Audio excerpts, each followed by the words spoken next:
Mark, I love the bow ties. I have a son that has quite a collection of them himself. He loves those things. I'm sorry, you muted. I can't hear what you said.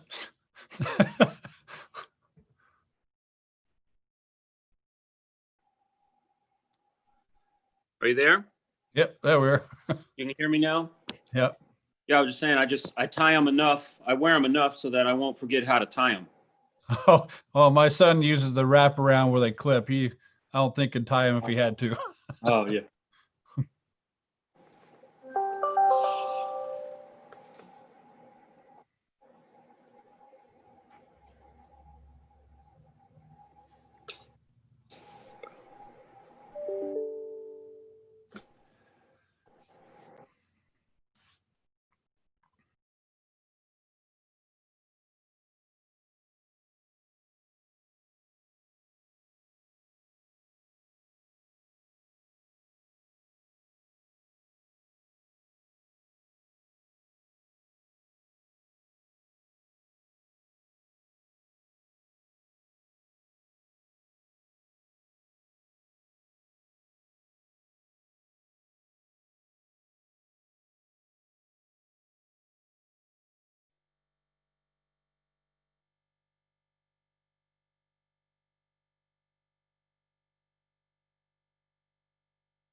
Representative Owens, have you heard, are they going to give us our extra year, or do we know yet? We won't know until we introduce the legislation and actually try to get it through the process. Because this was all codified in statute, how we meet, when we meet, and all that, it has to be ran through the system. It's my belief that they will. I don't see any reason why not. I think the only hindrance that we can run into is just the sheer volume of bills that will be introduced and tried to be worked this year. Trying to get 2 years worth of work done in one session is going to be a lot. But hopefully they'll see this as a priority and we'll be able to get another year. That'd be nice. Yeah. I don't envy you guys. I'll tell you, as we prepare for this next session, I don't blame you. I don't envy me either. I think between the bills, the budgets, the unknowns that we're all still facing, it's going to be a very interesting year. You're definitely going to earn your pay this year. Yeah, I'm all $88 a day. You got it, no doubt. Yeah.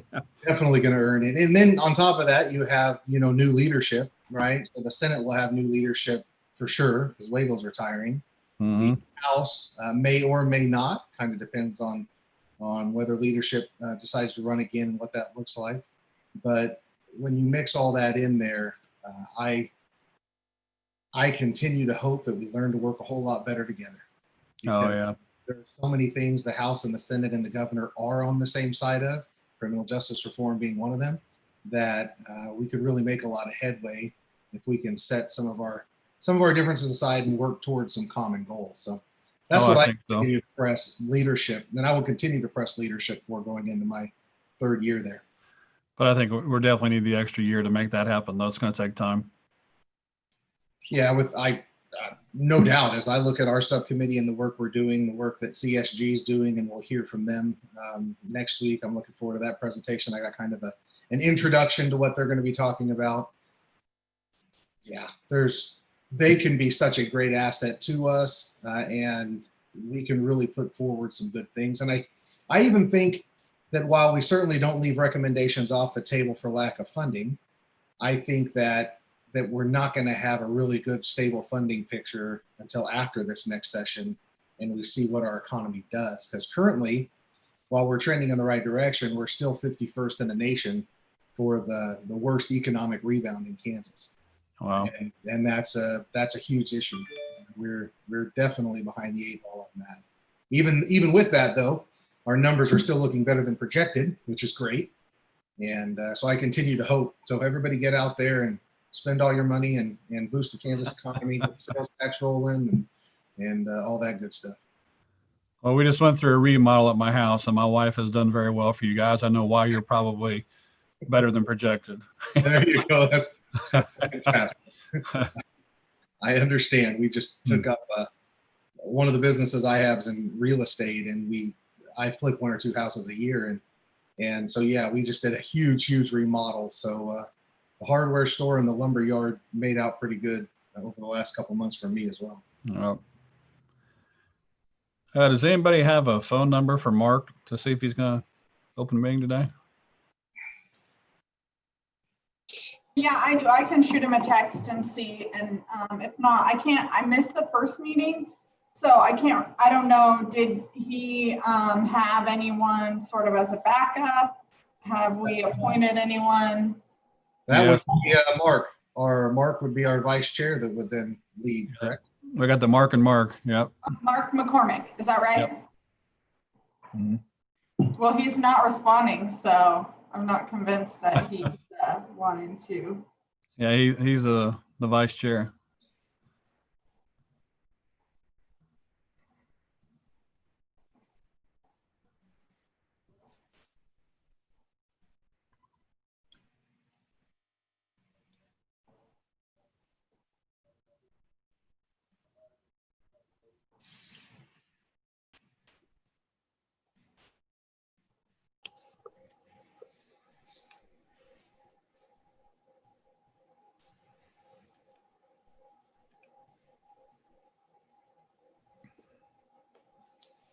Okay.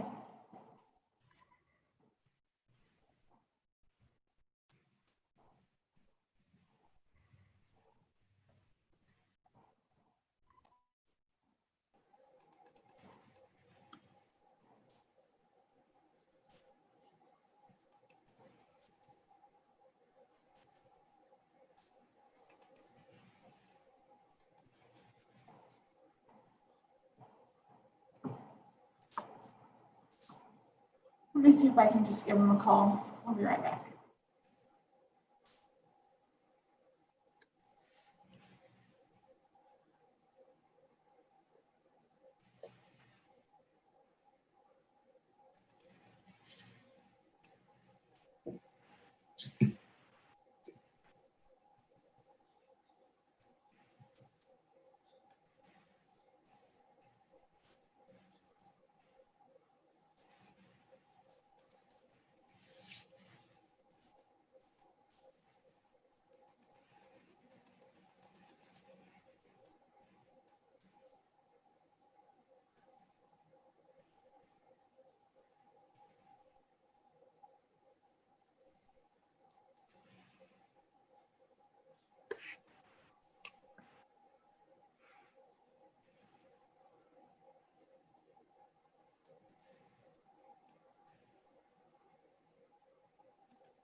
Well, I see that we lost Mark McCormick as well from our call. Okay, guys, so Mark was just caught up on another Zoom call. He'll be here shortly. And you said we just lost Mark McCormick as well? Mark McCormick is having some technical difficulties. He just sent an email, so Okay, I assume he'll be trying to rejoin. sounds good. I think, I'm pretty sure if we have an agenda, correct? Yeah, that's what I was going to say. We could go ahead and I can just fill in for the time being. We can at least get started till Mark. Yeah, I agree. I think we can get going. The first thing on the agenda was to sort of discuss subcommittee membership issues, or someone needs to read Yeah. the Yeah. disclaimer, correct? Before we Okay. go there, we'll go ahead and if you don't mind, I'll just jump in. We'll call the meeting to order. Natalie or whoever, and we want to go ahead and read the required advisory remarks. Sure. Thank you, Representative Owens. So traditionally at subcommittee meetings, the committee chair goes ahead and reads these, but since Mark's running late, I'll read kind of a varied version for you guys. So Thank you. due to health and safety concerns, members of the public are not in attendance at this meeting, but full access to this meeting is being conducted by medium of interactive communication, allowing members of the public without cost to listen to the meeting through the use of live stream audio broadcasting on the internet or teleconference as available. Information on how to access this meeting was sent out with the notice for this meeting. The agenda for this meeting was included with the notice of the meeting and may be requested from the subcommittee chairperson. Any other documents presented during this meeting will be available from the subcommittee chairman. Each member of the subcommittee and staff will state their name and title each time the individual begins speaking or voting so that the individual can be readily identified by remote listeners. All participants are required to ensure that microphones, phones, or other electronic devices are muted when the participant is not speaking so that the ability of remote listeners or observers to hear the proceedings is not unnecessarily impeded. Public comment will not be allowed at this meeting. And during the subcommittee meeting, the subcommittee will not recess to a closed or executive meeting pursuant to KSA 754319. And then finally, each motion, if any, will be clearly stated before the subcommittee votes, and the chairperson will announce the results of any final votes. Very good. Thank you very much, Natalie. Are you or who do we have that is in a place to do roll call? Representative Owens, this is Bob Gallimore from Legislative Research. I do have a sheet, and again, for those who are familiar with the full commission meeting, usually there's some tasks that the committee secretary or our staff does that the subcommittee chairs usually do, but since Chair Bennett's delayed, I'll go ahead and run through the roll sheet in his place. And the first is Mark Bennett, who obviously is delayed. So then Representative Owens. Here. Senator Haley. Senator Wilborn. Representative Finney. Chief Ackerman. Here. Sheriff Carr. Judge Clark. Professor Francis. Here. Tabitha Owen. Here. Sylvia Penner. Professor Phillips. Pastor Roberson. Then turning to the ex officio members, Larry Burks. Here. Melody Brannon. Here. Pastor Gates. Here. Jessica Glendenning. Here. Judge Green. Tonda Hill. Here. Chief Hooper. Mark McCormick. I think we heard he might be having technical difficulties currently. Chief Mosley. Here. Margie Phelps. I thought I saw Margie on here. Yeah. Oh. Yeah, it looks like Margie's on. Shannon Portillo. Present. Sheriff Presley. Here. Judge Rios. Here. Chairman Rupnick. On. And Alicia Sanchez. And was there anyone that was missed? Mark Bennett, I'm on. Okay, and with Chair Bennett being here, I'll turn the meeting back over to him. Thank you, and apologize to everybody on my mistake. All right, so with the time we have here, I wanted to try to make some good use of our time. By the way, Robert, I assume you've gone through the opening remarks, let everybody know while we're doing this on Zoom. That's right. Natalie ran through that for us. Very good.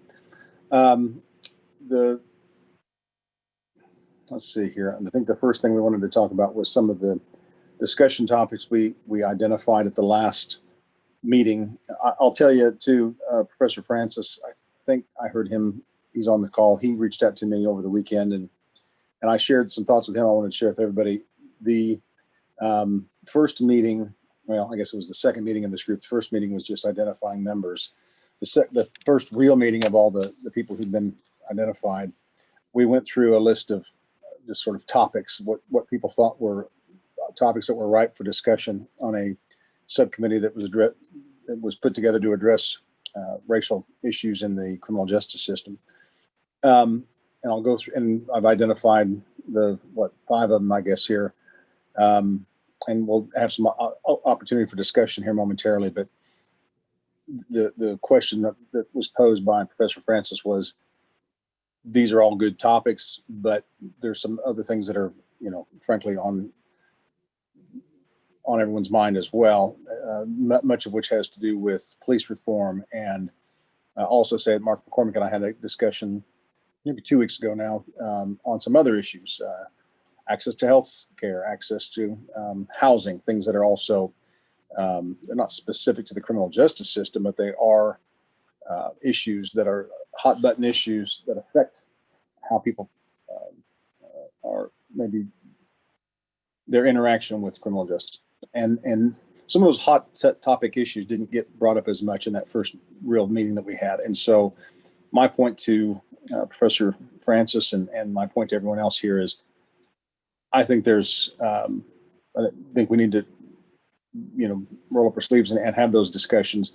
My only thought was, given the tight time constraints we're under, in light of the fact that we have a final report that's due in December 1st, the thing that I was going to start with is maybe some of these other issues, see if we could get some consensus, at least as to the fact that these things need to be addressed in the report.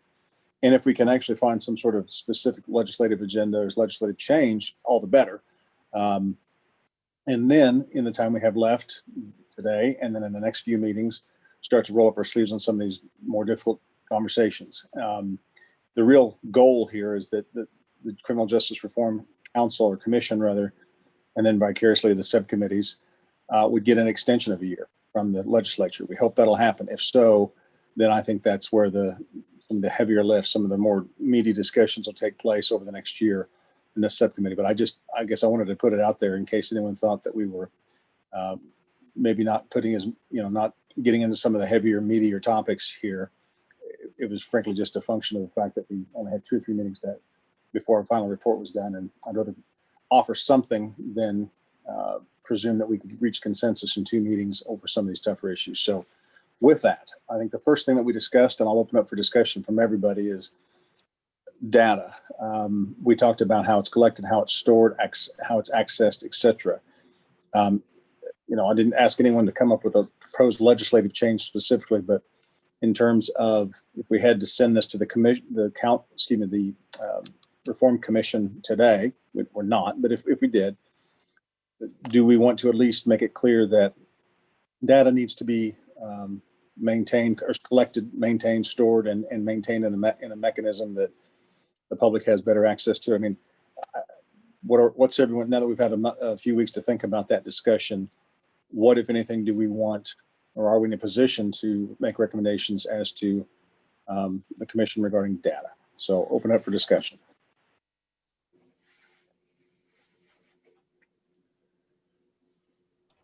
This is Chief Ackerman. I guess it depends what kind of data are you looking for, to what levels, because some of the tickets and the Kybers reports that are all given to KBI already have a lot of data on them.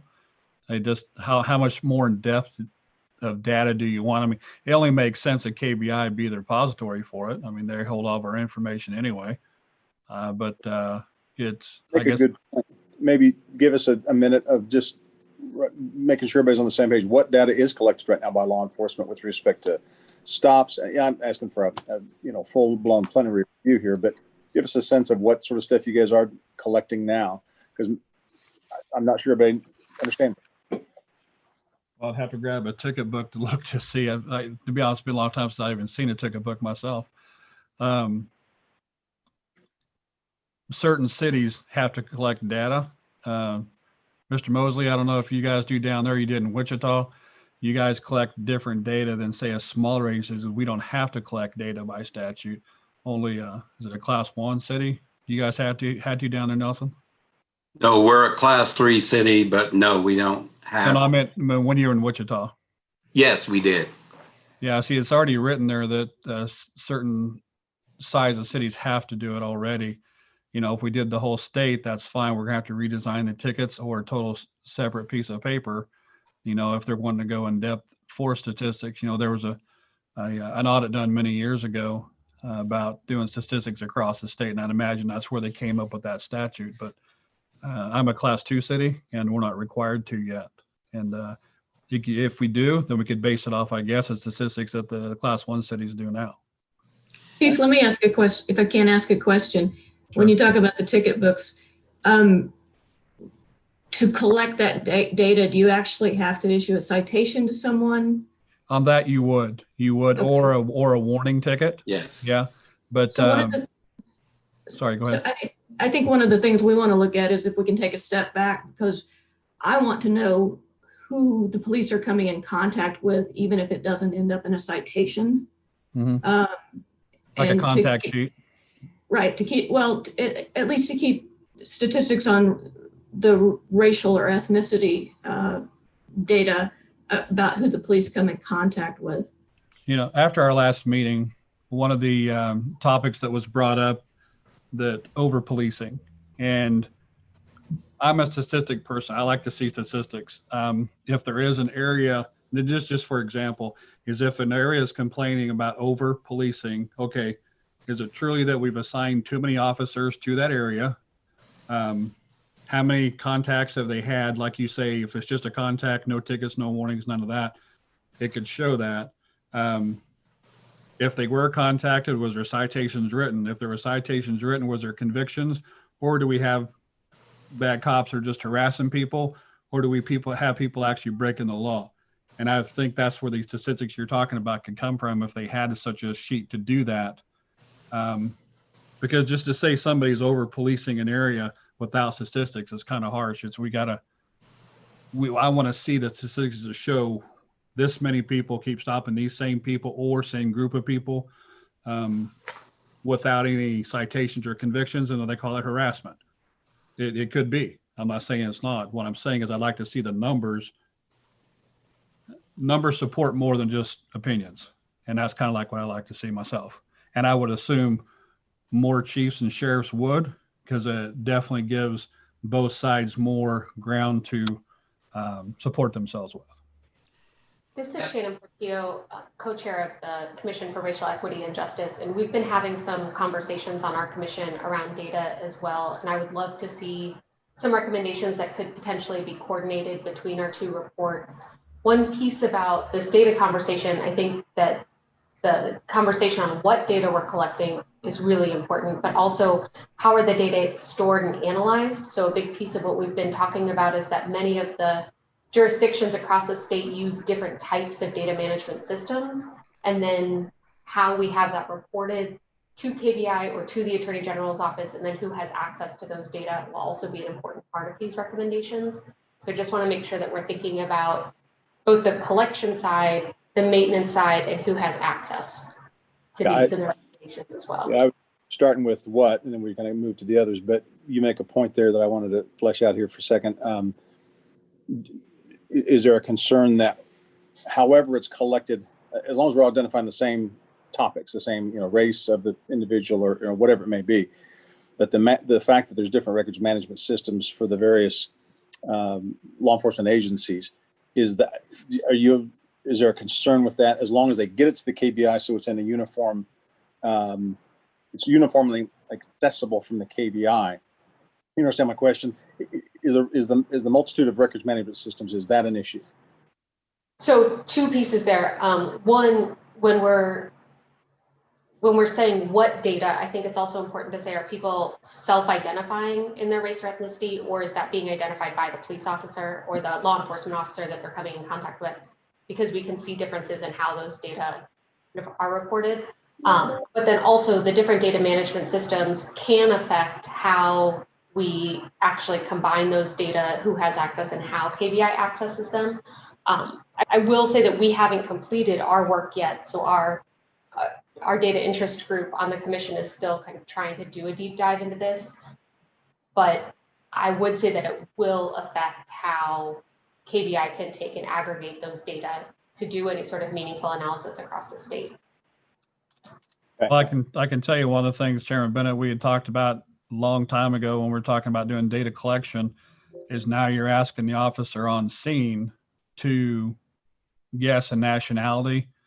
And by the way, some people dress and appear anymore sex. We're going to offend some people, by asking certain questions, but then I don't want to see it, on CNN that we're asking questions and offending people. It's. Well, we're not going to resolve this today, but I think sounds like this is an issue that's on a lot of people's minds. And at the very least, recommending to the commission that thought be given by the legislature, whether we have a specific legislative proposal, I want to tweak sub A of this and I want to, okay. But at the very least, it sounds like something that needs to be on the mind of the commission that we identify. I mean, first of all, what's contact? Is that just car stops, or is it you walk up to somebody on the street, you bump into them at the convenience store? I mean, when does a cop need to memorialize that they had contact? Number one. Number two, race. How do we identify? Do you ask? Do you, ethnicity, other things like that? I mean, we have to get very granular in terms of what information is supposed to be identified or gathered, rather. But then the accessibility, I think, we'll jump ahead from maintenance to accessibility. Accessibility is going to be somewhat dictated by how it's maintained, meaning if it's the KBI that does all this, everybody in the state who wants access to the information has a single repository you go to. That strikes me as a far more manageable situation than going to each individual law enforcement agency when everybody's sending stuff to KBI anyway. So I don't know. I don't want to shortcut this, but. Well, last piece of that, Mr. Shannon Portillo, when we're thinking about legislative acts as well, that these data management systems and doing the work of data management may also create a need for a budget, an increased budget for how we actually collect and maintain all of these data. So I think that financial element of it is also an important piece. That is probably one of the harder pieces, along with identifying all of the granular hows. Yeah, it doesn't do as much good to come up with a great bill that no one's paying for. So exactly. Okay. Anyone else want to weigh in on data specifically before we move on to bail reform? Well, Mark, this is Nelson Mosley. Yes, sir. Hey, we just got notice also to be involved with the KBI regarding their e-citation repository. So I just signed a MOA there just for us participating. But it sounds like, and I apologize, it's my first meeting. Sounds like we're wanting more than just citation information and more going into, my question is, are we talking about contacts even when we're called out for 911 reports as well? But I know the KBI has already asked and we're already on board with that, or my agency is there. Sure. So, well, I think one thing that probably needs to happen is need to reach out to Kirk Thompson and give him an opportunity to be heard on this, because he might, I know from other committees I've been on, that when we ask what the KBI to maintain information for us, Kirk can typically tell us, here's what my capacity is right now. Here's what I can give you. And that might inform, where we head from here. But I think you make the good point here. There's a lot of information that Class 1 cities have to provide. The threshold question might be, do we just want to get, do we at least want to get that information from all cities? And if so, how do we pay for it? And then number two is, to Ms. Brannan's point, do we want to then expand some sort of a ticket? I hate to call it that, but a ticket, or something to memorialize contact, even if no ticket was issued, no crime, but here's just something to memorialize that I had contact with this individual, and what would that? So kind of two questions, I think. Yeah. I think, practically speaking, maybe as a prosecutor and just from a law enforcement standpoint, we also can start to run into issues of, okay, so how long are we holding someone to collect this data when what otherwise might have been a very quick contact where we say, hey, is everything okay here? And yeah, we're fine. And now I need your ID. I need to know what age and race you are. I need all of that.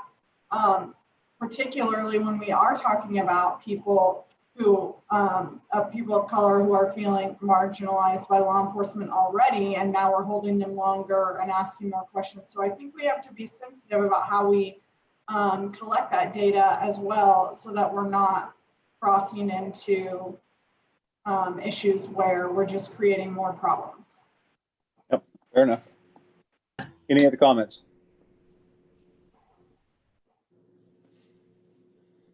Okay, thank you.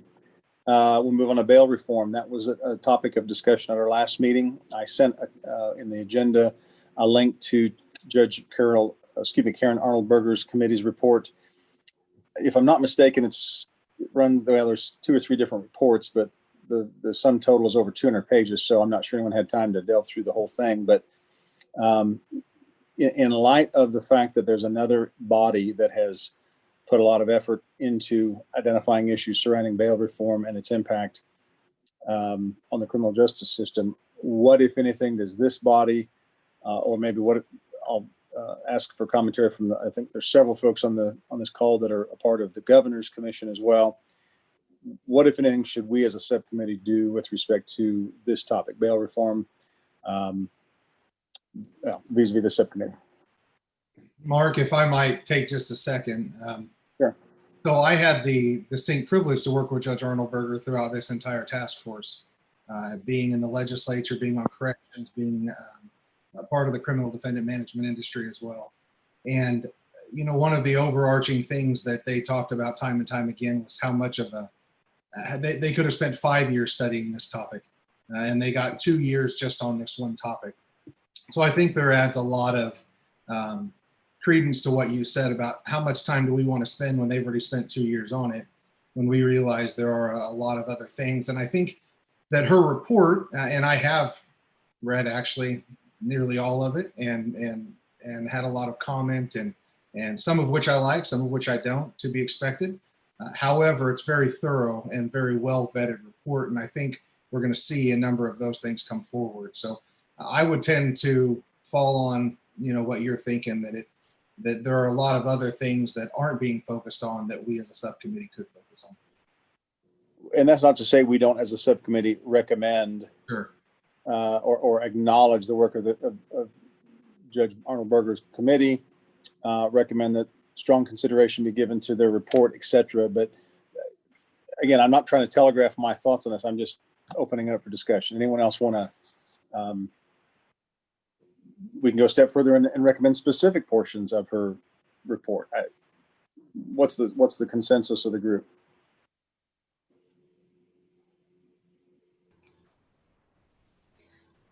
This is Melody Brannon. I did have a chance to look through it, and it's a tremendous report. It's so well researched and so in depth. I mean, it's just a model of what you would want to see.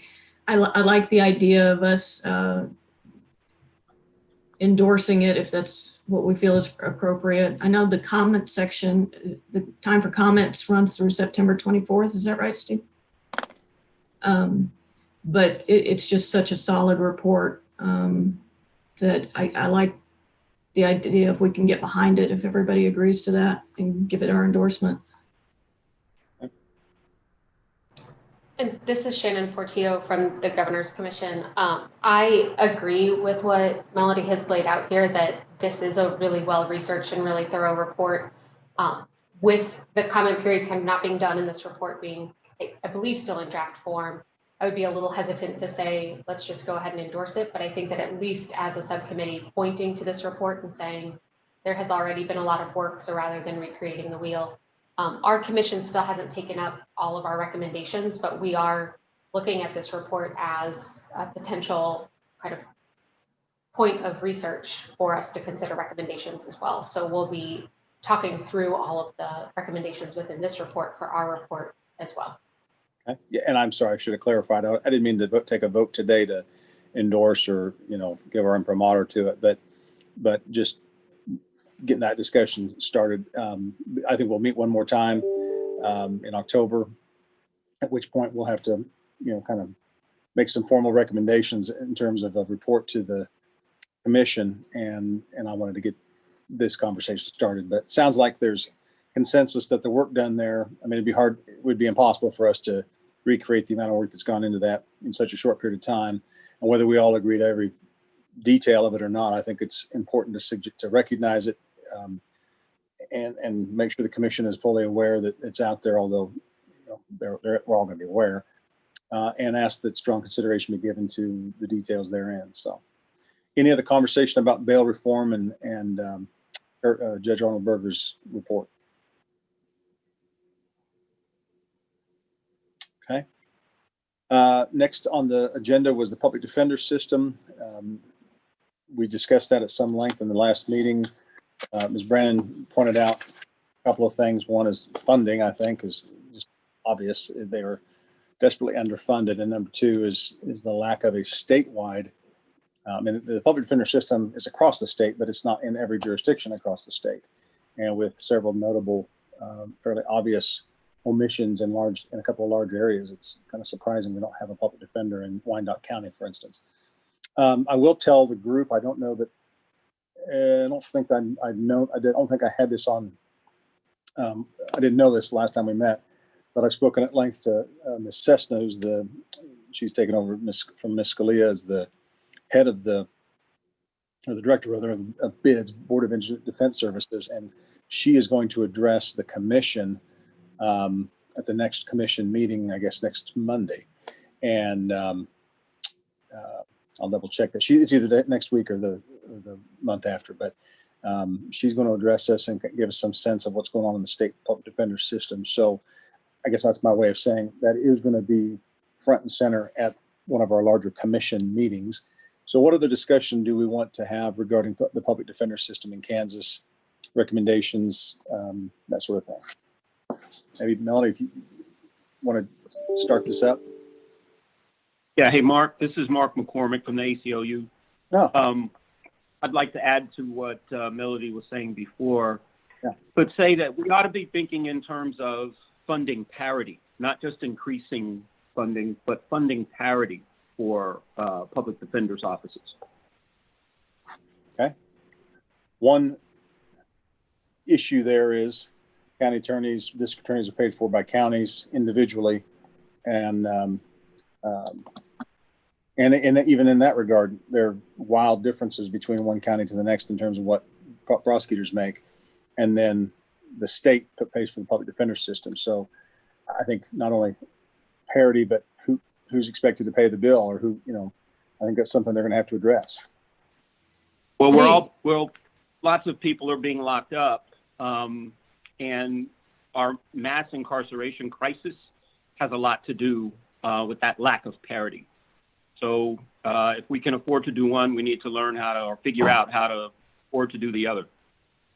Understood.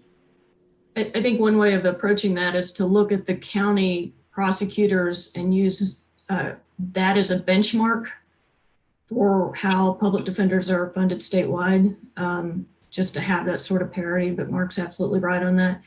And I think we need to look at tying this back to racial equality and equity, because the only way you can make progress towards racial equality and equity is to have solid, well-funded, well-resourced public defense. People who are being arrested need access to a lawyer who is there timely and paid appropriately and have the resources, investigative or whatever. And so I think it's really important that whatever the commission overall is doing on the public defender is that we tie it to race and ethnicity and trying to level up, if you will. Mark, this is John Francis. With respect to public defenders, that my next comment also overlaps back into bail reform, but so many of our topics do overlap and interconnect. And so one of the things that I think is an issue is at what point is a public defender assigned to a defendant? And the earlier a public defender is appointed to a defendant, the better there can be coordination of case theory. So in jurisdictions where counsel are appointed prior to that first bail determination, as a general matter, pretrial release decisions are made in a way that winds up increasing folks who are released, and that often affects outcomes as well. And so I realize that this does overlap into the legislature's conversation or the legislature's report about pretrial reform. But I do think that when we're talking about public defenders, part of the conversation should be at what point in the proceeding they get appointed, and I would urge earlier. Yeah, okay. There's some technical, they're not insurmountable by any means, but there are some technical issues there in terms of having somebody get appointed without having an I mean, it usually happens in the same day. They get charged there, you know, and that, but I don't want to digress there. That's a good point. So we'll have to have that conversation. Early. Yeah. I have one other issue, you know, and experience I've had with working with people and with public defenders and being assigned, et cetera, there's an issue of, like, for example, when someone's been incarcerated for, and this is a case I really had, for almost like 2 years, and they only saw their public defender twice, you know, and that's what they're saying. Now, I know there's workloads that need to be managed. Is there any way that we can put something in place where, and I know it's probably just put more public defenders in the area, but there has to be a better way for us to manage what they do and the timeliness that they work with the folks that are assigned to them, because to me that's atrocious. You know, if you're incarcerated for almost 2 years for something and your public defender only sees you twice, something's wrong with that. Yeah. First of all, Larry Burks, NAACP in Wichita, just for people that didn't know who you were. Yeah, I think I understand what you're saying. And I guess my only point is it would be very difficult to legislate a certain number of times someone see, but I think the larger point is if there are more publicly accessible, if there are more public defenders, better paid, more resources, then those kind of numbers come up. Now, internally, would the bids system have certain markers they'd expect their attorneys to meet, et cetera? Absolutely. But again, a lot of this, I think the first threshold question is adequate numbers and adequately paid, adequately resourced public defenders' offices. But I hear what you're saying. I think this all needs vetted, all needs, you know, this conversation needs to take place. So what else? Anything on the public defender? Well, just last thing about on that, again, down in the middle of all this, just management of their workload. Okay. I know everything else goes with that, but workload management for those public defenders also needs to be addressed. But that's another thing that can't be legislated, but something that just needs to be done. Yeah, understood. Okay. Anyone else want to weigh in on the public defender system? Just this conversation, and I think the takeaway is we need to. I think there's consensus that we need to make this part of our recommendations to the commission. There needs to be more parity. There needs to be a discussion about how we pay for it, and that it needs to be at least tied toward some notion of parity with the prosecutor's offices. Mark, I think it's worth mentioning that things look a lot different in my part of the state, that in rural Kansas, there is no public defender's office. You have bids, and what you get is, for example, if I have a felony level 3 or above, there's one attorney on the list who can handle those cases, and she's coming from Salina. So that's an hour and a half from me. And she's fantastic. She does a great job, but that's a long drive for her. She has everything in Saline County. She's busy there. She has about 6 other counties around us. So while it's probably not the same situation that public defender's offices in the metro areas are facing, it still is the same type of case overload. Just like Larry mentioned, how would a defender like that be able to see her clients more than a few times? You know, she, without some sort of, maybe this new Zoom technology that we're all getting much more used to using can be implemented, and things like that, where you're getting more face-to-face time with your clients. I think that things like that really do need to be considered in the rural parts of Kansas, because there are defendants of every color, and creed all over the state. And it's an issue that we're seeing everywhere, not just in Sedgwick County and Shawnee County, et cetera. I appreciate the perspective. I'm glad you brought that up. I mean, we talk about access to healthcare, and one of the only ways that people can figure out a way to get access to healthcare in the rural areas is remote access, seeing a doctor remotely, because otherwise it's a 4 or 5 hour drive for somebody. And same thing would go to public defenders. I mean, Professor Francis's point that they need to get to that first bail hearing, it may not be physically possible for somebody, but if the law was changed to allow not at the discretion of the judge, frankly, and all due respect to judges, but a judge is going to go, I want you here. But if the law says that can and should be done by Zoom or some sort of remote access, so that counsel could say, right. I'm in court in Saline County, but give me 10 minutes, Judge. I got to jump on a Zoom, step out in the hallway, make your appearance in Smith County, argue your bail, and then you can get back to work. Everybody's, the guy in Smith County who's wouldn't have had a bail hearing with counsel otherwise is ecstatic because he had an attorney who appeared remotely. Anyway, again, don't want to digress, but that's a great point. Access is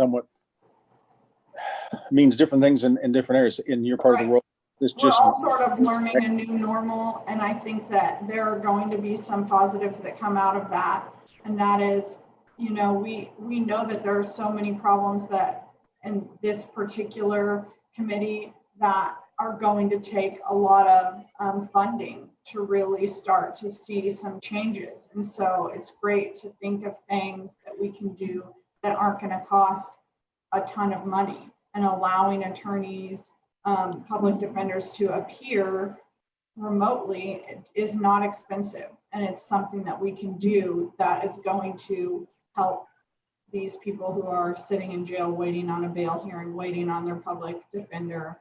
So.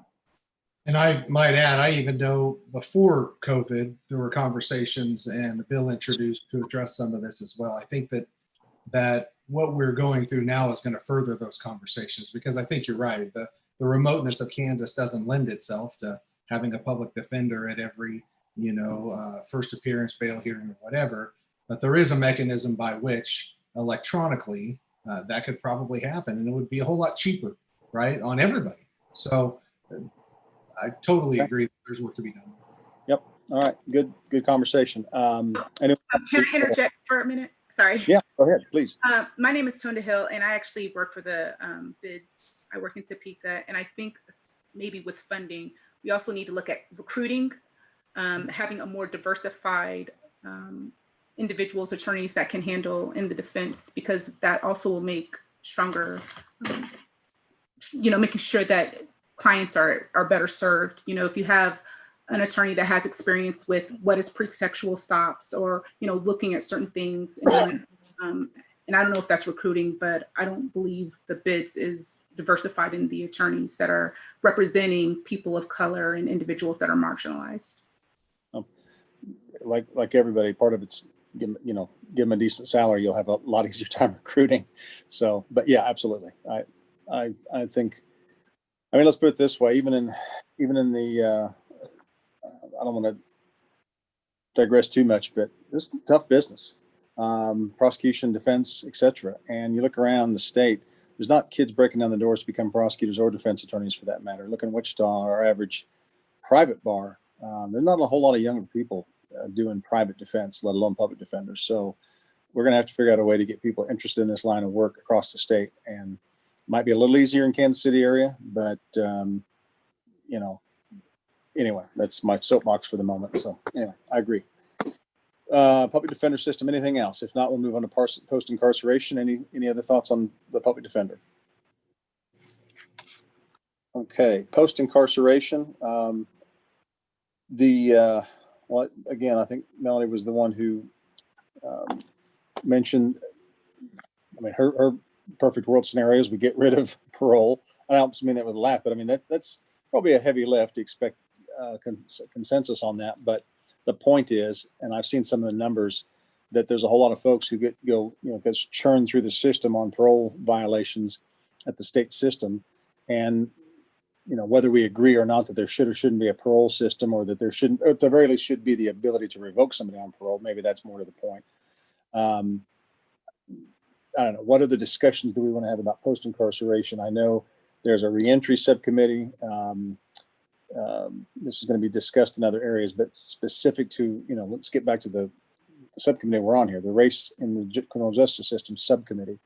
Is there an angle that maybe we have not addressed thus far that is specific to race and the impact that post-incarceration has on race? Maybe I'm being too granular. Maybe we want to open up to housing and other impacts that post-incarceration can have. Is there data or information about a particular race or class of people that are revoked more often than any other, or is there any information about what happens on parole, and do we have any of that information? I can see if we can get that to you. I know the Sentencing Commission does keep track of some of those. I mean, I think even as to race, I know I've seen even this morning numbers in terms of 2019 numbers, also I think gathered by the Sentencing Commission, talks about how many people went into the Department of Correction in a prison setting from a post-release status, meaning they didn't go in on the front end, but they had already been out on post-release or parole and then went back in for some sort of a violation. And there's raw numbers there as well. I don't want to speak for Scott Schultz, but I would hazard to guess that he could probably be very specific in terms of how many, as to the race of people going back in on post-release, if that would help. Yeah. Chairman Bennett, I would also add, I kind of got an inside meeting with Council of State Governments this morning on some of the data that they're going to be sharing. And they're going to be talking a lot about the recidivism, the numbers, the case, and a lot of this information. So I think we'll see a fair amount of that. Okay. All right. Well, what else on post-incarceration? I don't want to give short shrift to this. Mark, this is Mark McCormick from the ACLU, Kansas. I think part and parcel with all of this would be some sort of fine and fee reform. Say that again. What kind of reform? Fines and fee reform. Thank you. Sorry. We had, I think we discussed this a little bit. You're talking in terms of like no accrual of interest while someone's incarcerated and not turning over to collections, that sort of thing, or on the front end, just not having as many fines and fees at all. All of that. Okay. Not having as many fines and fees to begin with. And then as you're trying to get off probation, fewer fines and fees for the UAs and things like that. Gotcha. Okay. So that's post-incarceration. Frankly, that's probation, pre-incarceration as well. That would cover both areas. So, all right. What else in terms of post-incarceration, race specific? Any other discussion on this topic? This Chief Ackerman, if you're talking about like the fines and fees and stuff like that, you're talking about as race overall, not just a specific race, correct? I think that's, well, I'll let Mark.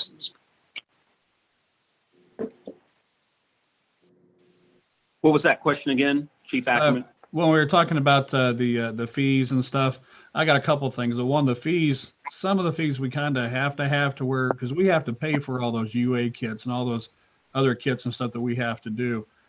Second thing is last time we were talking about fees and stuff is I understand that there's people that can't afford them all, then they revoke them because they can't pay their fees and stuff. You're talking about all cases, all races, right? You're not talking about a simple suggestion of certain people. You're talking about for everybody. Is that correct? I am, but it is important to note, not just here, but throughout this conversation, that it does appear that we have a wealth-based criminal justice system, that the more money you have, the easier it is for you to navigate. That should not be the case. Okay. All right. Just trying, I think bigger picture is just trying to take money out of the equation as much as possible. That kind of speaks to the public defender system, speaks to the, what Mark's already brought up in the post-incarceration. Quality of justice shouldn't be determined upon who's got enough cash to pay for. So, all right. Okay, any other discussion on any topics thus far? Last one I turned to was juvenile justice. You know, Natalie, are you still on the call? Yes, I am. If you would take just a second, I don't, maybe you've already done this, and if so, I apologize, I'll move on, but I wanted you to weigh in a little bit on two things. And one of them was juvenile justice and whether or not, as a part of the original bill that breathed life into the commission, which is what gives us this subcommittee, whether or not juvenile justice was something whether our charge was broad enough to encompass juvenile justice, or if we were supposed to stay in our lane and stay away from juvenile justice. And then while I've got you, also talk just briefly about, because one of the last things we're going to kind of switch over here to in a moment is how we make recommendations we've discussed today, who makes them to the commission.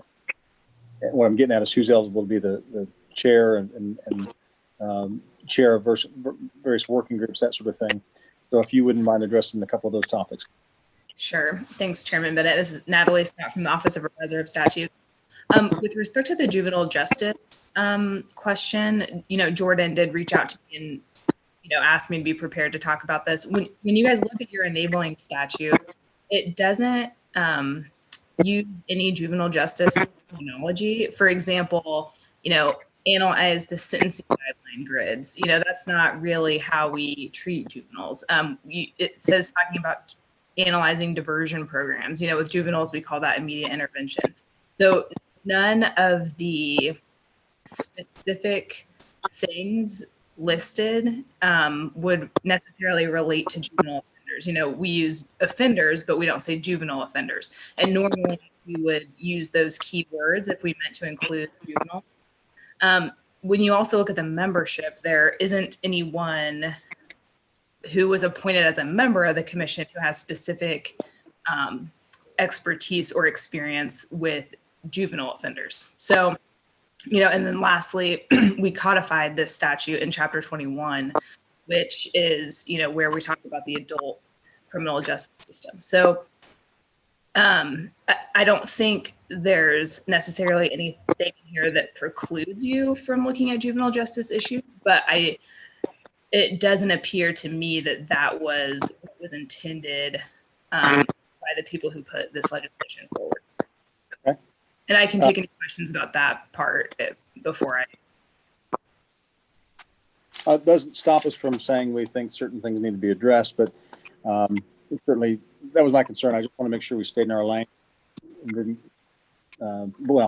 we weren't violating anything in that regard. But any other further questions for her with regard to the scope of this subcommittee's or this commission, larger commission's ability to weigh in on juvenile justice? Anyone have any questions? Okay, if you would then go on to just talk about who can be a chair of a subcommittee or a chair of a working group within a subcommittee. Sure. So the statute that created the commission does provide, it has a specific subsection talking about how the commission can create subcommittees and task forces, and they are allowed to add ex officio non-voting members to those subcommittees. It doesn't speak specifically to, whether one of those non-voting members can chair a subcommittee. It doesn't preclude you, and it doesn't really talk about it at all. So usually when we're in that situation, the chair of the commission has pretty wide discretion to operate the commission as he sees fit. So I think that is going to be an area where Chairman Bennett, as chair of the commission, would just have to make that call as to whether you want a non-voting member to be able to serve as chair. There are a couple practical issues, like you mentioned, reporting back to the full commission. Obviously, you can have vice chair do that or anyone else do that. You also typically, the chair would do something like break a tie in a voting situation when you have a non-voting member as the chair, so there's a few practical considerations, but I think ultimately, since the statute is really silent about that, the chair, it would be up to the chair whether or not to allow it. Okay, very good. So we've got some discretion in both, I think in both regard. And I have no problem with somebody moving forward being a chair of either the subcommittee or any of the working groups we might stand up as part of the subcommittee. So I wanted to get that out of the way up front. Any other questions for Natalie? Okay, thank you, Natalie. Well, with that, those preparatory remarks, then we went back to the agenda, E, juvenile justice. So while it's not exactly it's not certainly the letter of the law that we have the directive to weigh into juvenile justice. I don't know anything that says we can't at least discuss it. It did come up in the last discussions, specifically the role that with I think the primary takeaway from our last discussion had to do with juvenile adjudications and their impact on one's criminal history moving forward. Now, non-person behavior is typically going to decay at a certain age, 25. But there was concern, at least, that juvenile offenders' criminal history, has an impact on the rest of their life, and that was one of the topics that was brought up in juvenile justice. What else do we want to discuss about juvenile justice, if anything, an eye toward maybe making certain either recommendations or at least observations about juvenile justice and final recommendations to the commission?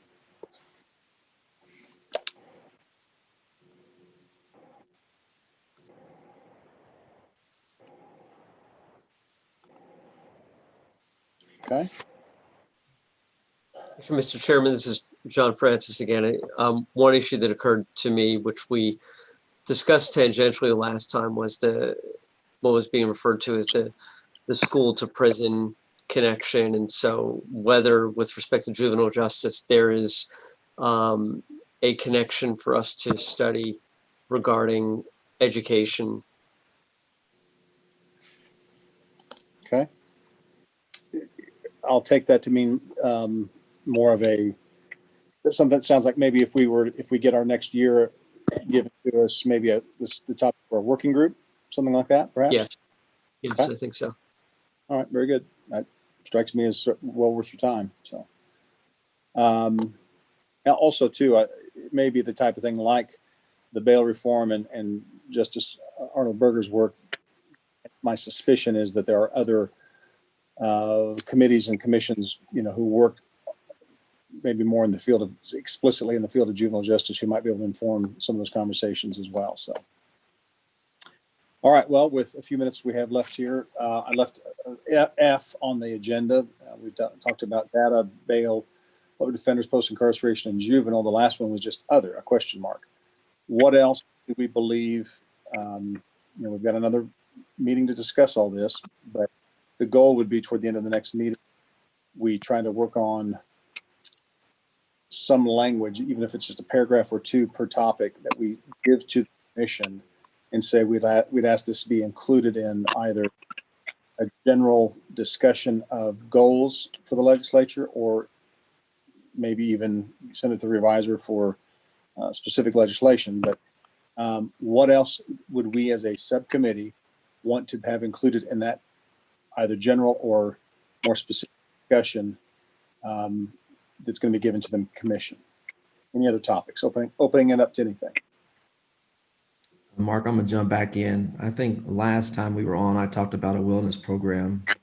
And I'll go back in and talk about that for law enforcement officers, because we're talking about race and we're talking about reform. I think, to me, there's an elephant that's not being discussed, that we're here because we've had video evidence of brown and black bodies being, for lack of a better word, tortured and even killed in front of us. And I think if we don't talk about figuring out how to create an environment within the criminal justice system, specifically in law enforcement, to deal with, we'll just continue to have the same thing happen. We'll have marches, we'll have riots, because at the end of the day, from my perspective, it's us getting down to the Constitution is carried out by those in uniform in the communities that we sometimes say are over-policed or or they're getting the short end of the stick. And my frustration, I think, is that if we do public defender systems, post-incarceration, juvenile justice, and we don't talk about those men and women who are actually carrying these things out at the end of the day, we're talking about brown and black bodies who aren't even getting a chance to get into the courtroom. They're going to the morgue before they go to the courtroom. So the challenge that I'm having is how do we then help better prepare a predominantly white criminal justice system to engage and deal with communities of color? And if we don't address that in some way, I'm using the word wellness, but we can maybe argue another word. But it's just important for us to actually say something about that, because what we see going on in our community and culture right now to me, it hasn't been addressed in our conversation that we've had here. Okay, well, let's break that down for a minute then. Things like de-escalation training, that sort of thing. There's a lot of support for that sort of a thing. Use of force methods.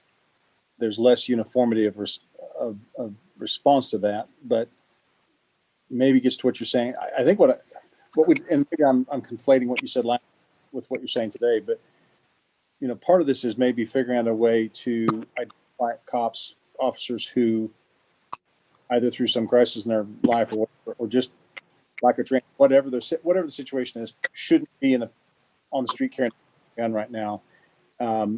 Whether it's they need wellness training, they need a break, they burn out, or they just need more training, and before we trust them to do that, so that we don't have more of these bad situations. Am I trying to frame this for you, Dion? Am I getting close, or am I missing the point? Yeah, I think it's all those. I think we're talking about physical wellness, social wellness. I think divorce rates in law enforcement are super high. I think the stresses that go on a day-to-day basis are largely ignored by the community. I think there's a PTSD that's unchecked. Many officers get one mental health evaluation at the very beginning of their career, and then they get exposed to God knows what for the next 5 to 10 years, and no one knows the change that's going on in them emotionally. And then under stress, we see, yes, I think prejudice, but I think also all these other things are coming out. So it's just not, the knee on the neck isn't just prejudice. I think it's prejudice, and it's worn out officers. It's people who are stressed. If we're going to talk about really creating an environment where people are going to be able to enforce the laws with the level of unbiasedness, you have to talk about the health. Just creating a good system with broken people in it, it's still a broken system. I hope that makes sense. This is Chief Ackerman. I would agree. Co-chair of the Governor's Commission, and there are quite a few things there that I think we can really pull out into specific recommendations that are specifically racially focused. One is that our police training at the state level through KLETC currently doesn't include a discussion of the history of policing as an institution. And one thing that we've spent some time talking about is that it would be nice to update the training through KLETC to include a discussion of the history of policing in the United States and the way that policing has traditionally been a very racialized institution, and where kind of the professionalization of policing came from. Because I think understanding that history for people in uniform would be really helpful for how they engage with the community. So maybe a specific recommendation around an educational update to KLETC's training and the training that happens throughout the academies in the state. A second piece is that we do see that criminal justice or law enforcement officers are overwhelmingly white in our state. And one way to kind of think through how we might diversify is thinking about the increasing immigrant population in our state. And right now, in the Kansas statute, officers have to be citizens of the United States, which is a more restrictive requirement than what we see in our military. And I would like to see that statute potentially be updated to follow DoD guidelines. So if you're eligible to serve in the armed forces, you would also be eligible to serve as a police officer in the state of Kansas. That would open up the recruitment to more diverse populations throughout our state. And then Pastor Gates, you had mentioned the mental health piece and the ways in which officers traditionally only have kind of one evaluation. It's unclear to us if those evaluations are always performed by licensed mental health providers. And so also considering upon entrance to the profession, ensuring that officers have completed their training through KLETC or another police academy before they're given a firearm, which currently in many departments, they can actually start serving on the street before they've completed all of their training. So kind of making sure that training happens prior to service and making sure that all mental health evaluations are done by licensed providers in the state. This is Chief Ackerman. I know we have to sign documents for KLETC that they are done by licensed people before they'll accept them. There's already, CPOST has already put out regulations for that to what they have. To go back a little bit on Pastor Gates stuff, I would agree that you take all these officers out here right now that are getting physically, mentally abused and everything, and they're having to hold their lines. Yeah, it's going to take a toll on them. And the biggest problem we have is workman's comp will not pay to have these officers get time off. No matter what, they have to use their own employee assistance programs, and it comes out of their own insurance. Same thing right here in Marysville, where I'm at. If I have an officer in shooting, I can put him through having been reevaluated. That's not the problem. Problem is, say 6 months from now, he's having a mental issue with what happened. He has to go under the EAP, which comes out of his own insurance, which means he has to pay his own deductible. That's unacceptable. That there needs to be fixed. It's been fixed in other states, just never has been fixed in Kansas. And to deal with the officers out on the line, you know, some of them snap quicker than others. We also have to look at, it's time to kind of retrain respect of law enforcement from the children we have sitting out on the streets as well. You know, this isn't just an LEO fault out here on the street, but there are a lot of things that we need to fix in-house as well. We know that, or we wouldn't be sitting on this panel. But we need to look at the overall problem here, not just our officers need help. They need help physically, they need help mentally. There's no doubt, even in a small town I'm at, we have our own crises as well, and we don't have 300-400 officers for our department to be able just to replace them. I would agree with you on the training. Before you put a gun in an officer's hands, yes, I know small departments that'll put guns on their officers way too early. And I do believe that. And that's unfortunate. But when you have, say, a 2 or 3 man agency, it's hard for them to be able to say, I have a recruitment class of 20 people. Now that I've sent them out to the FTOs before we put them on the street. It's hard to do, you know, especially when you only have so much money and so much time to get these people trained. I don't think there's a magic button for it all, because say take Wichita, say take my agency, you're talking what, 500 officers down here, you're talking 8 here. You know, it's ran differently.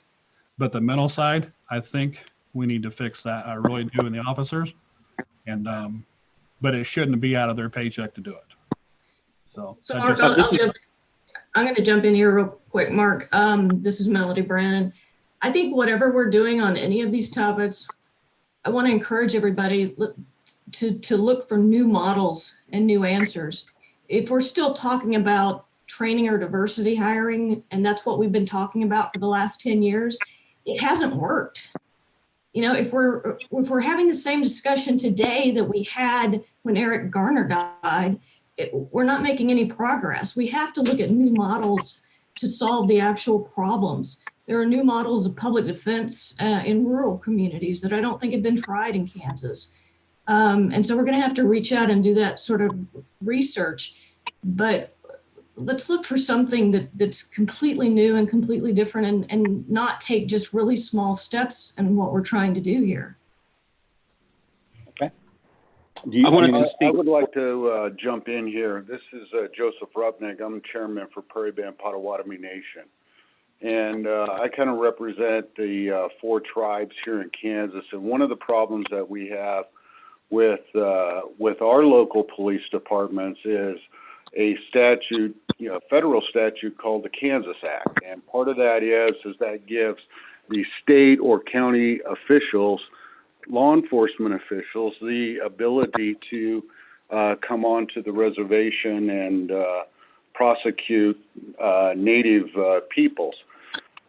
when that statute was enacted, that was back in the 50s when it was about the Termination Act, or the termination era, where the United States government was trying to terminate all Indian tribes. So in order to fill that gap, they made that act, which Kansas was the first act, which later became Texas and then Michigan, and then finally Public Law 280, that gave the states the authority to come in and police on Indian territory. Since that time, of course, that time back then in the 50s, tribes were pretty poor and they didn't have the ability to have their own police or have their own tribal courts or anything like that. Now with gaming, our budget is just as high as Jackson County. We still try and work with Jackson County as much as we can. That's the same with the other tribes in Brown County and those areas up there. But, you know, it's the culture and the attitude that they have towards Indians or Indian tribes in their jurisdiction. So the last time we had a meeting with the sheriff up here, he was pretty much basically saying that he was here to save us poor Indians because we didn't know how to police ourselves. Our police department is just as big as his. Our budget is just as big as Jackson County's, and yet, you know, we're still caught in this, oh, well, we're here to save you because you guys don't know how to do it. Our officers are trained in the same state academy as his are, and in 2007, the Kansas Legislature passed a law that allows our tribal police within the boundaries of our reservations to arrest non-tribal members if they're committing a crime. So really, you know, our need for these local sheriffs to come in here and impose their will upon native tribes or within the boundaries of the reservation is outdated, but yet it's the attitude and the culture that they have adopted over the years that makes them feel like they have to come in and police us because we can't do it ourselves. Well, that sounds like a fairly specific request. It sounds, my guess is you probably got a proposed piece of legislation in that regard. If that's something you'd want to send up specifically, or it doesn't have to be down to the subsection and here's what you want changed, but got it, great. But if not, at least give me shoot me something that says here's what the nations would like done, and we can include that in our recommendation to the commission and see if it gets any legs in the legislature this year. Well, we've worked with the governor. We passed off some information over to her, really kind of asking the state for support for us to repeal the Kansas Act. Iowa did it last year. Senator Leahy, it was a 2-sentence bill that went through the U.S. Congress, and it was done in about 2 weeks. So that's where we're at, and that's what we're trying to do. I got you. Okay. Well, that's more of a federal thing, but at the same time, we can, if you'd like to put it into just a quick synopsis, what the commission at least include in our final report, we can have that discussion. You bet. Before we wrap this up, though, it sounds like, I mean, here's what I hear.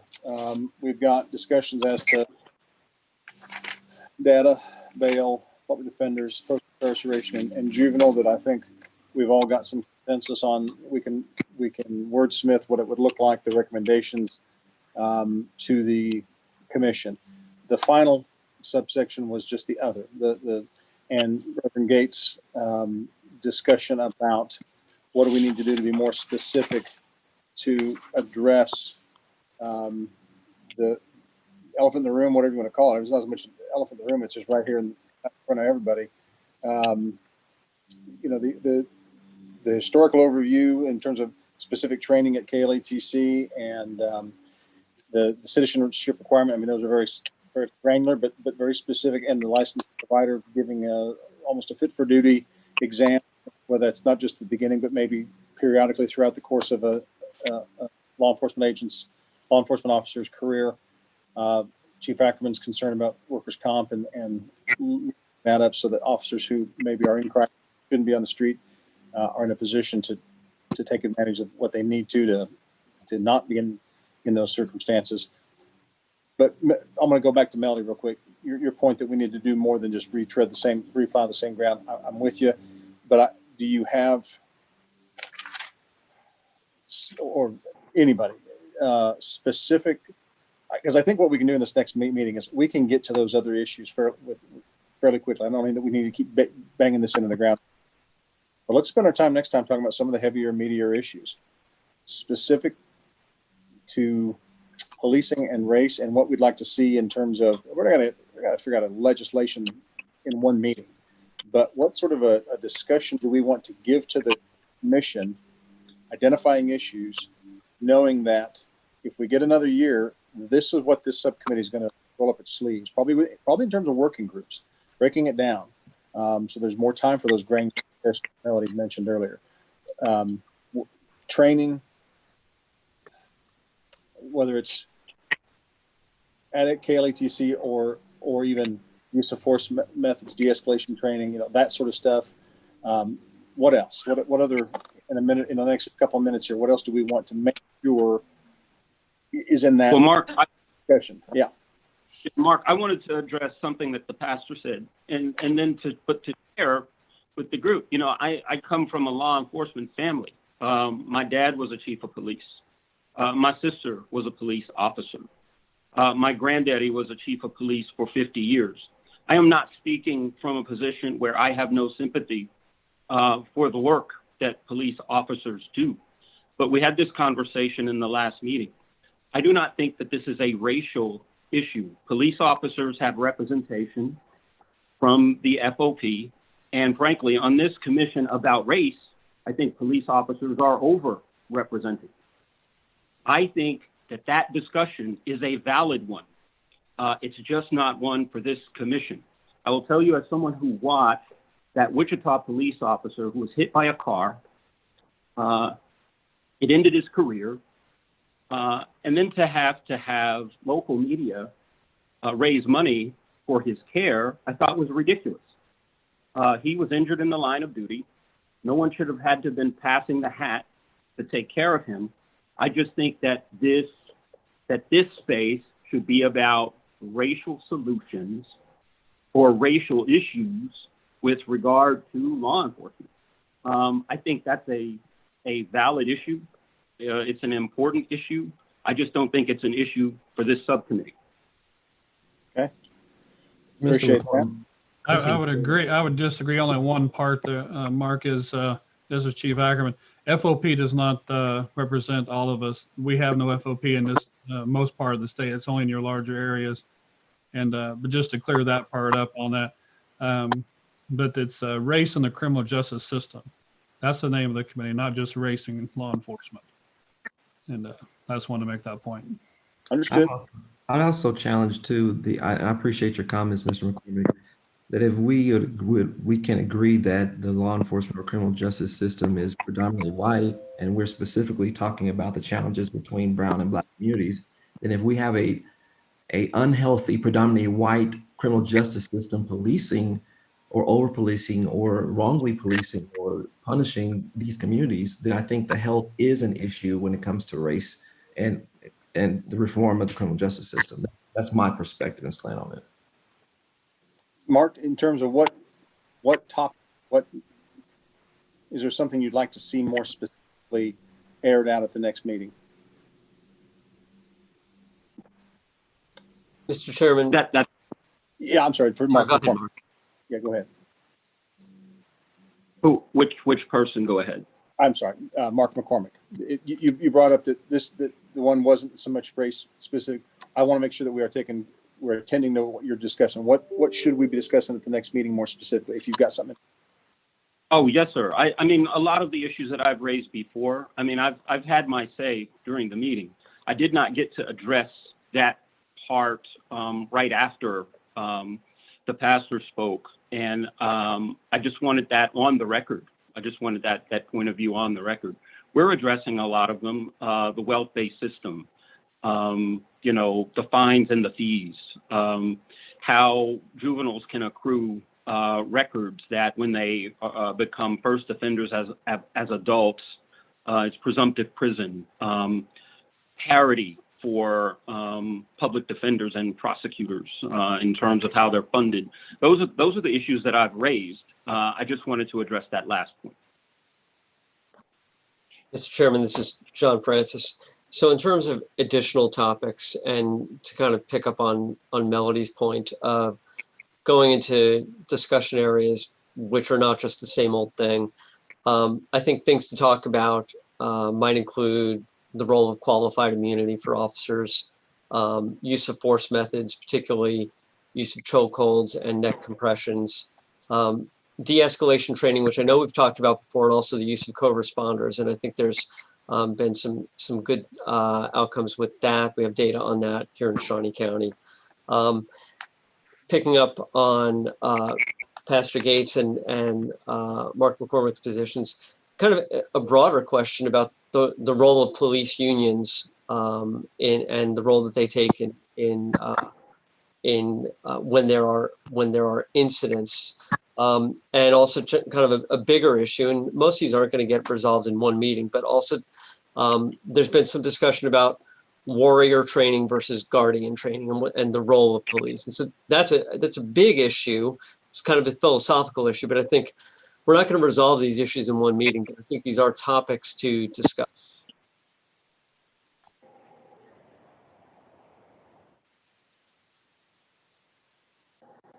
This is Mark McCormick again. I would applaud that last litany. I think those are spot on.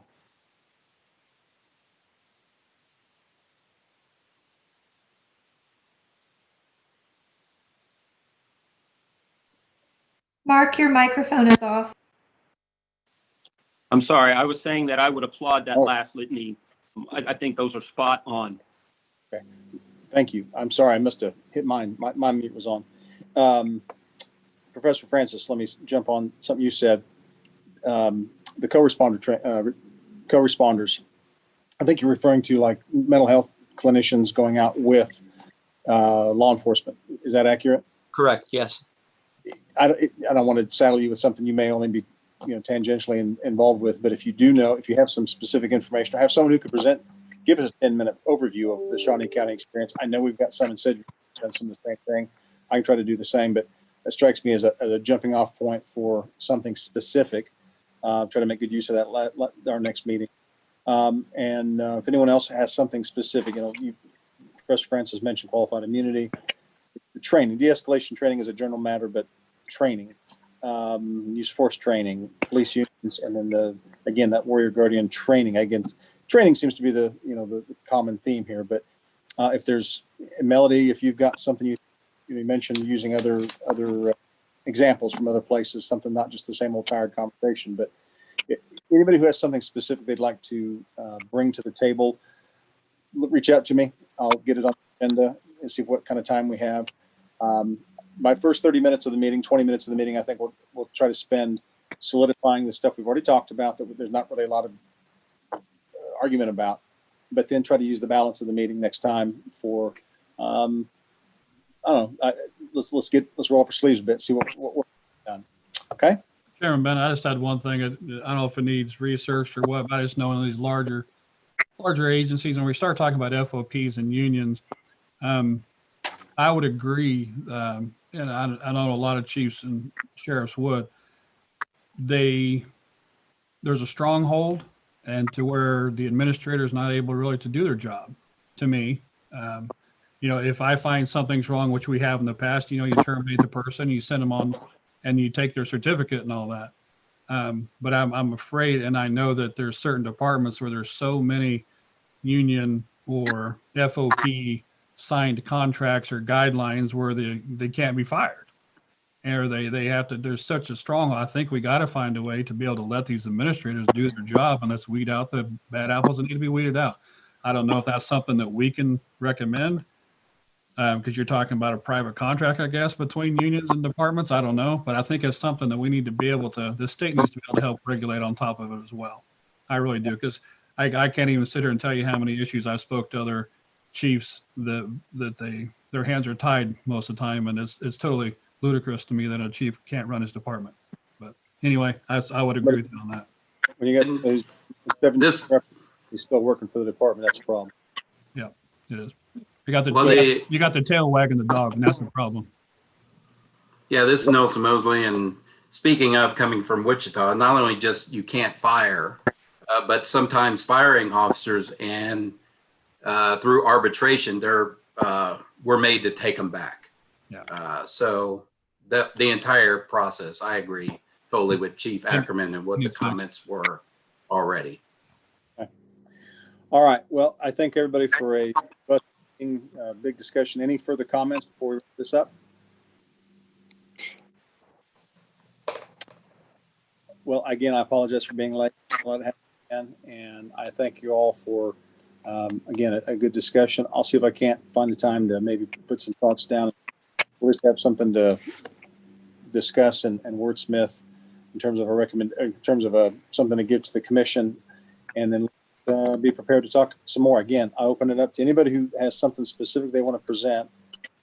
That co-responder training, I think, is a very interesting concept. And then I don't mean to pick on Melody, but if someone was moved by what she said in terms of, other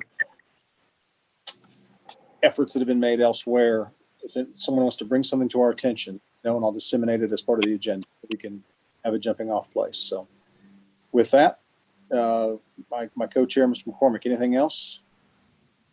No. Okay. Thank you. You bet. Thank you all. Appreciate your time. And you guys have a great week. Take care. Thank you.